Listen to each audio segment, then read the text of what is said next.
Hi, welcome back on Do It Yourself channel. I'm going to show you how to configure internet and network in your Windows 11. So to do this operation, click here down on the search, write the settings, click on it, and on the left side you have a network and internet. So click on it, and there you have a few options about your connection. So on the first time you have a Wi-Fi, so you can turn it off or turn it on to connect your Wi-Fi. You can choose the VPN option here. You can have a mobile hotspot here. You can enable it.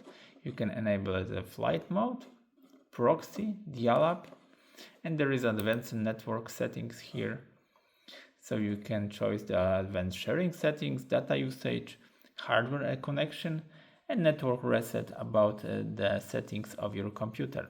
So that's it for now about the internet. So I hope the video is helpful for you. If yes, you can leave like, leave comment, and leave subscribe, and see you by next video. Hey.